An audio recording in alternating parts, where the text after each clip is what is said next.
Assalamu alaikum warahmatullahi wabarakatuh.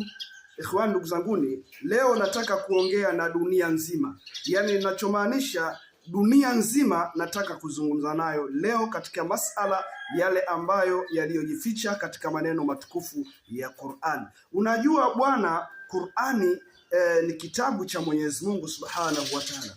Lakini licha tu ya kwamba Qur'ani ni kitabu cha Mwenyezi Mungu, lakini pia hata yale maneno yaliyomo ndani ya Qur'ani ni maneno ya Mwenyezi Mungu Subhanahu wa Ta'ala. Sasa ukiangalia hichi kitabu cha Qur'ani kina miujiza mikubwa sana ambayo wengi hatuijui miujiza hiyo. Lakini pia kitabu hichi cha Qur'ani kina password maalum, password ambazo Mwenyezi Mungu amezitia katika maneno yake. Bimaana hawezi kupata faida isipokuwa yule ambaye aliyeelimika.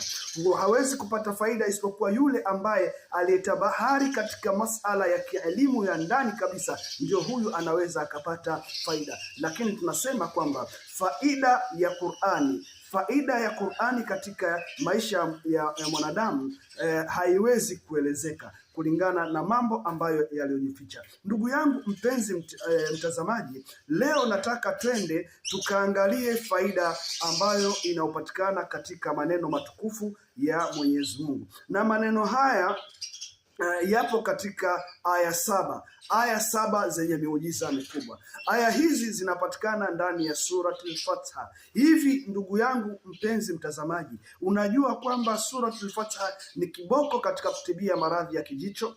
Hivi ndugu yangu ambaye unanitazama, hivi unajua kwamba Suratul Fatiha ni kiboko katika kumondoshea mtu aliyekumbwa na zongo? Hivi unajua sura al-Fatiha ni kiboko katika kumondoshea mtu aliyekumbwa na husda? Basi baki na mimi ili tuweze kuistafidi. Ndugu yangu, sura hii ina taratibu zake katika usomaji. Ndugu yangu, sura hii ina taratibu zake katika ufanyaji. Naomba tuendelee kuistafidi hapo. Katika moja ya taratibu ambayo inayotakiwa kuifanya au kumfanyia mtu aliyekumbwa na zongo, au kumfanyia mtu aliyekumbwa na kijicho, au kumfanyia mtu aliyehusudika katika mali, biashara na mambo mengineyo, una uwezo wa kuitumia katika njia hizi zifuatazo. Kama itatokea umempata mtu huyo, basi itatakiwa umfanyie kisomo kwa kupitia dua hii au kupitia sura hii ya Suratul Fatiha.